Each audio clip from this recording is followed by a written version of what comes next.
Hello, beautiful people. So I am back with another video, and on the 18th of September, I turned 34. 34. How? But forever grateful to see another year of life.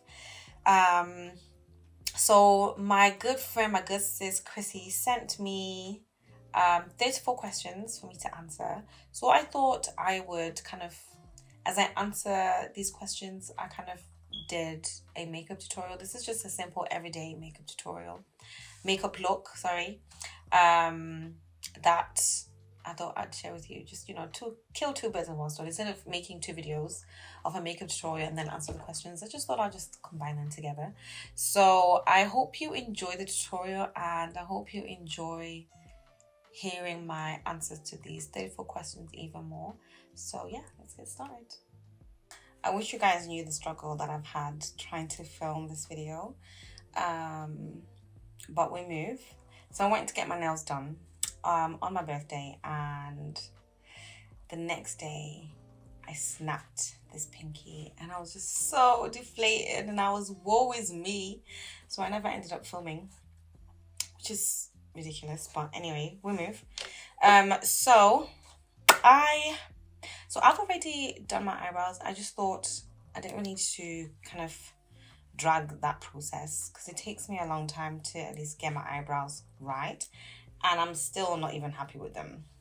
So we're gonna move on to the rest of the face. So this is basically, like I've mentioned, like a simple everyday look, with a little bit extra, just because I'm filming. And that extra is literally lashes. So what I'm going to start with is using the Fenty Beauty Pro Filter Primer. I'm not even going to put that all over my face. Just put that in my problem areas, which is under my eyes and my nose. Just like anywhere where, that's a lot. I think I put too much for an everyday look, but it's fine. I put 2 pumps when I really should have just done 1, because I only put it here and then a bit on my eyelid.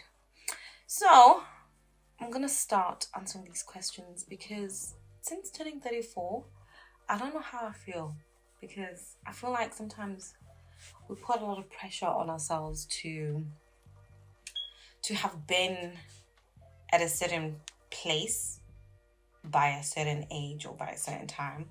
And I think I've become prisoner to my own self-inflicted expectations. And that doesn't work. So the first question is, in which ways have you surprised yourself in the past decade? Since 23, gosh, I'm not even 30, I'm 34. Since 24,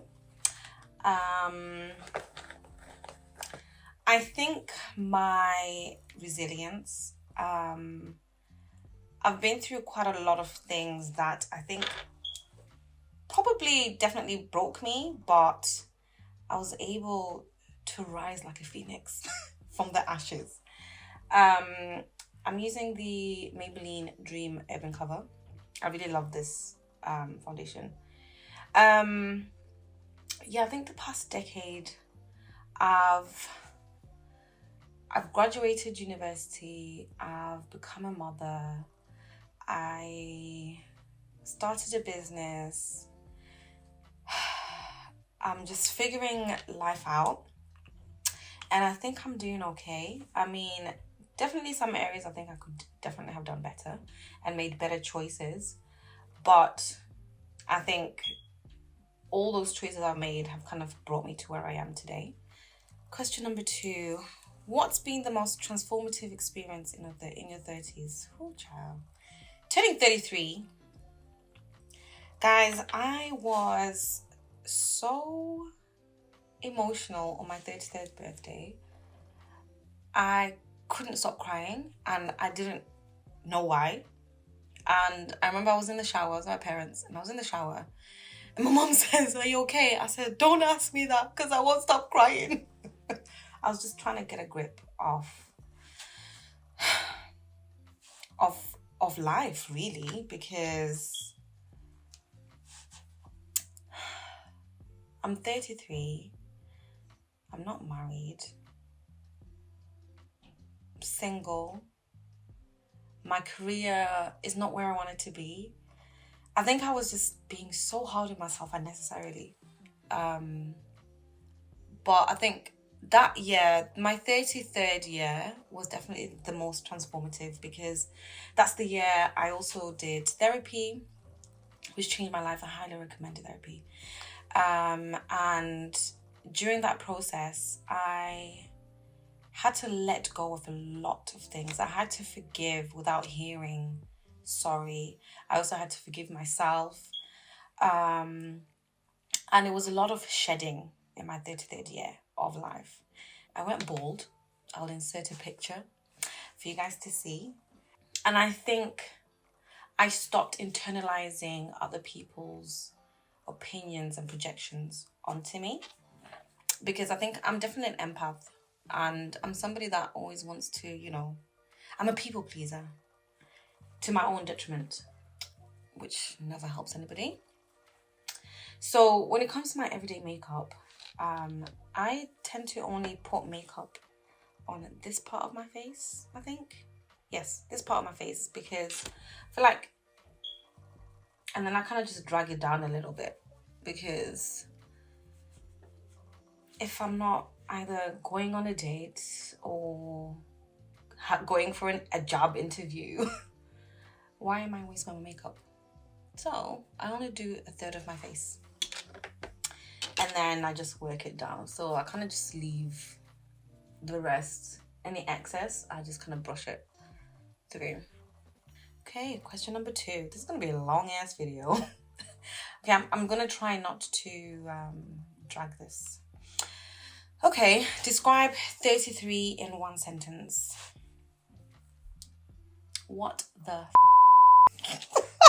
I'm kidding.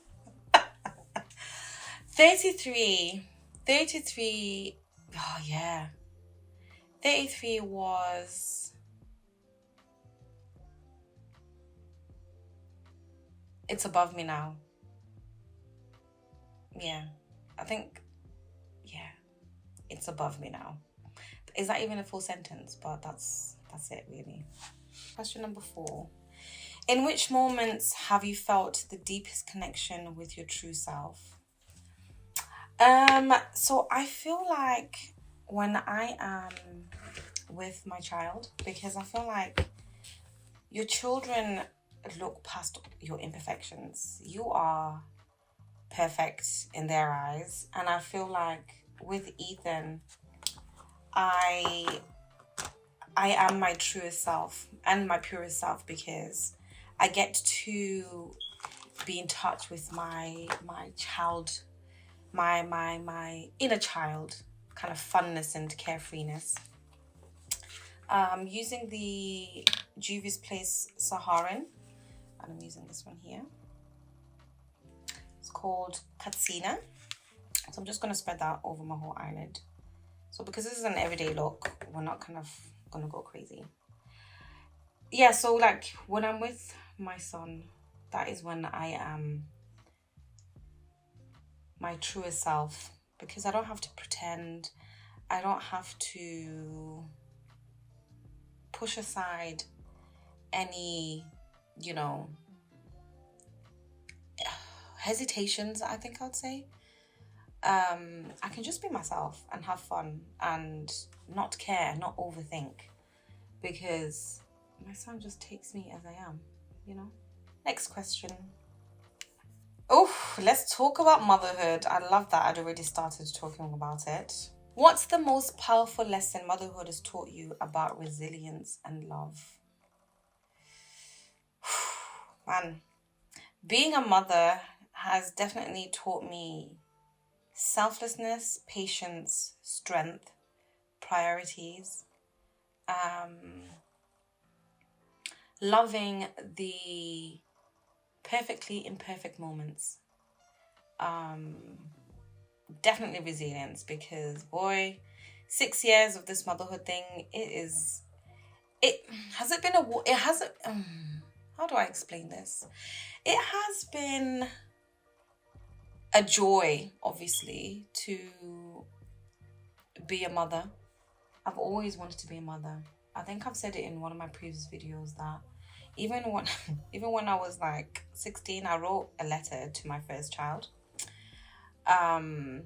So I've always known that my calling is definitely to be a mother, and I do definitely want to have more children, which makes me even think about my age. You know, like I'm 34, and society is saying at 35 it's a geriatric pregnancy. So there's also that pressure, but at the same time, everything will happen at the right time and in God's timing. So I'm not going to worry about that yet. But yeah, the most powerful lesson is definitely in the answers in the question. To be resilient, you have to be resilient when you're a parent, because life can just throw you so many curveballs, expected and unexpected, that sometimes you just can't prepare for some of the situations you go through. But you know, you kind of roll with the punches, and it's also a learning experience. So I'm gonna stop answering that question there, because guys, I'm like, this is becoming a TED Talk. Okay, so the next question is, how do you navigate the delicate balance between being a mother and being an individual? Okay, I'm gonna try and be concise. So when Ethan first entered the world, my whole existence, I breathed, lived, dreamt my child, and everything was for him first. So I would definitely put my needs and desires and whatnot on the side. But I think as time has gone by, so I've switched to the Masquerade by Juvia's Place, and I am using Zulu, which is like a dark brown. And I'm just gonna put that on the, gosh, I haven't done a makeup show for so long. I don't know what to call it, but the outer corner and the arch. Is that called the arch? Don't know, but the arch of my eyebrow. And I'm just using the same brush because this is supposed to be a simple everyday look. Yeah, so as time went on, I kind of found my routine and my rhythm in terms of making sure that Ethan gets 100% of me, but I also give myself 100% of me, if that makes sense. So like just simple things like making sure he goes to bed on time so that I can have like, you know, a relaxing evening and watch EastEnders, because I am a diehard EastEnders fan. Shout out to EastEnders. And I took a holiday earlier this year, which I definitely needed, because really and truly, when you're a mother, for me, obviously, Ethan will always come first. So yeah, I think, to be honest, I don't think you can ever really truly get the perfect balance of being a mother and being an individual, because there's always going to be something that needs more attention. So I think it's just kind of like a push and pull, and just making sure that at least Ethan's needs are met, but also my needs are met. Just things like meeting up with friends, going out for drinks, just catching up, phone calls with my mom, my sisters, and just kind of journaling and conversations with myself to kind of touch base with and remember that, you know, I am Ethan's mom, but I'm also Sonia, you know. What's a memory with your child that forever changed your perspective on life and love? Oof. Giving birth. Giving birth and meeting him for the first time. That was the moment that I was forever changed, because when you go through the labor that I went through, I'll obviously speak for myself because it's my experience, but going through all of that pain to then meeting him and hearing him cry for the first time and him looking at me and me breastfeeding him, that is literally the moment where my life changed, because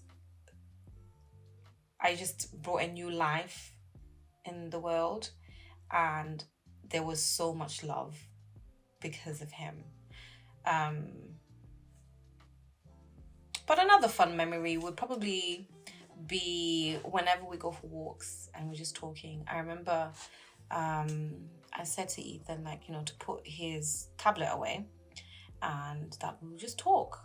And I just asked him so many questions about him. I was like, you know what? He has a whole different life, like at school, and I have no clue about it in terms of like just what not no clue about his life and at school, but trying to see the world through his eyes. And it was just a nice conversation. And he even said to him, it's like, oh wow, mama, I really enjoyed that. Like, he really enjoyed me making that time to kind of, ask about him. So I do that on a regular basis. Okay, this is gonna be this is already 20 minutes. This might have to be a 2-part video. Okay, in the world of parenting, where do you draw your strength on challenging days? From God, because my strength only comes from him. I find myself on my knees praying a lot, especially as he's growing. My sister said to me that right now I am living in the potential child trauma of my child. And that really woke me up. It was kind of like, it shook me, because I'm like, wow, yeah, she's actually right. My son is growing up and this is his childhood. And I am living and witnessing his childhood and potentially seeing things that he might have to deal with when he's an adult. Whew. But yeah, prayer. Talking to my family for advice, talking to my fellow mothers, my mommy friends. I think having a village definitely helps for advice, and just to vent in a no judgment zone. Sometimes we feel like we can't be like, oh my God, I'm just having such a hard mommy day. And without somebody thinking, oh, do you not love your child? But mostly my strength comes from God, definitely. Okay, let's talk about your business and career. Okay, let's go. I feel like I'm gonna have to cut some of these questions because I'm definitely talking too much. Okay, business and career. How do you balance the creativity and passion for your jewelry business with the more administrative and logistic aspects? I don't think it's a case of balancing. I think it's more of doing what needs to be done. So there's different stages I kind of go through. So there's the creative stages, which is definitely my favorite, and which is mostly choosing the pieces, which is a very long process because the pieces have to be right. So this new collection, so I'm wearing some of the pieces already, took me probably 6 months to actually decide on the pieces. And I have a spreadsheet of all the potential pieces that I wanted to include until I got to the final collection. And then obviously the administrative part of it is just long. But with the help of ChatGPT, it kind of just makes things a bit easier. So the product descriptions, deciding the prices, the finance side, postage and packaging, making sure that everything is correct on the website. That's more kind of the admin side, which is okay, because sometimes I just put on a Netflix show and kind of work on that. But my favorite part is definitely the creative buying side. I thrive when it comes to buying jewelry for the business. Okay, so the next question is, would you say career fulfills you? No, definitely not. I think for me, career, which is in project management, I enjoy it, but it doesn't fulfill me. I kind of, it's a means to an end, because ultimately I do want my business to be my main source of income, which I'm kind of slowly working on and getting to. But yeah, no, it doesn't fulfill me. It challenges me. I mean, I learn a lot of things in my day job that I kind of transfer into my business and my life. Because I think a lot of things in this life is just project management and prioritizing and knowing what to do first and delegating and things like that. So, yeah, no, career doesn't fulfill me.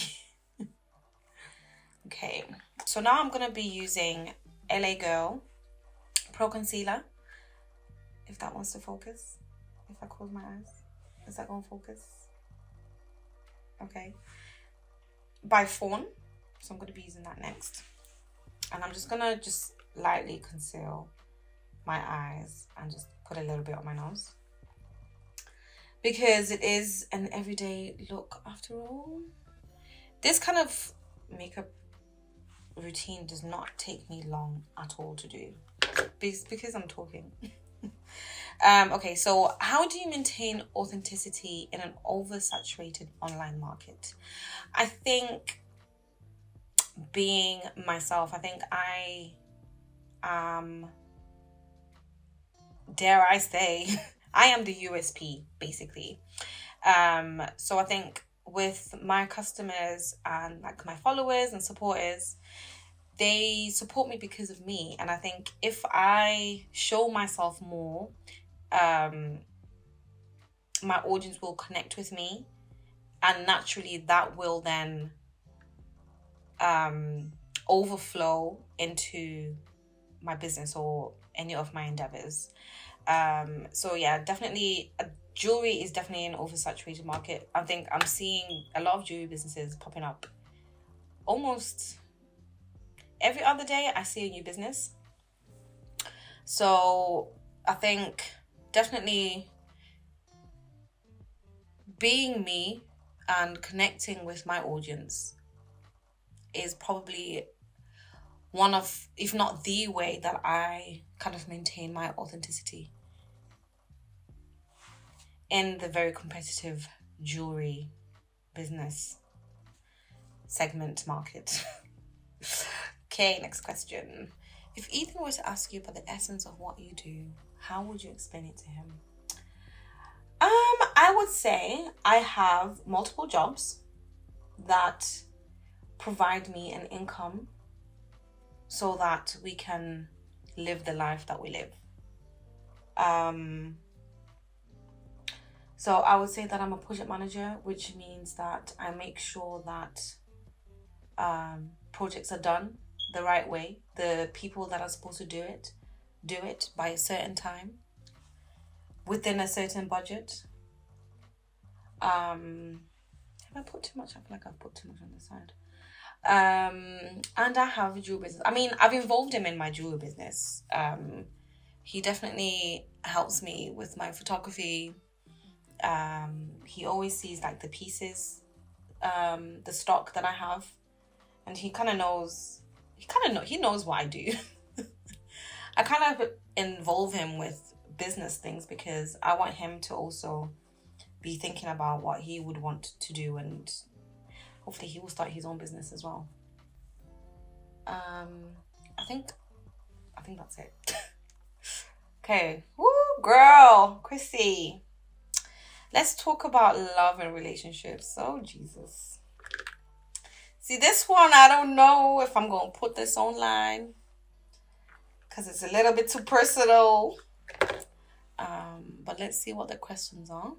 So I only put just a little bit on the under eye, and then I just took whatever excess was there and just added that on my nose and just pulled that up to my forehead, and I pull that down.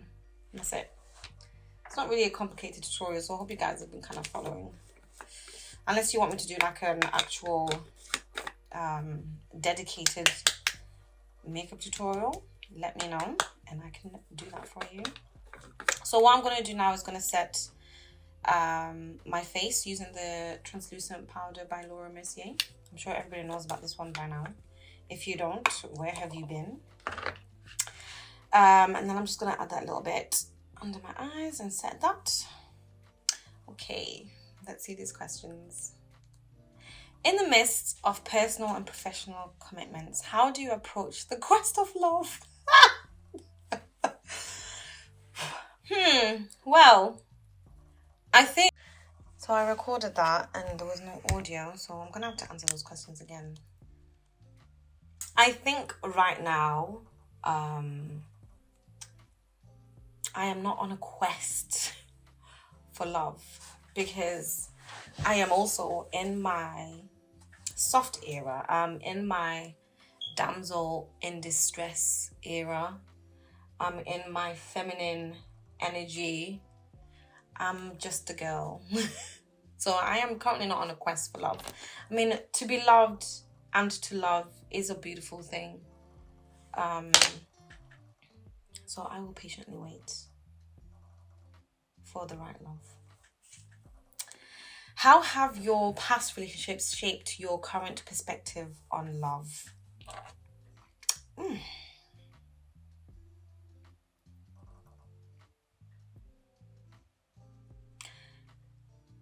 Love should be a principle and not an emotion. I feel like if when in a relationship, me and my partner let's daydream. Oh, this is fun. Looking forward, what are the aspirations that set your soul on fire? In your dream world, what does the perfect alignment of love, work, and personal passion look like? Oh, child. If you were to design a piece of jewelry that encapsulates your journey and dreams, what would it look like?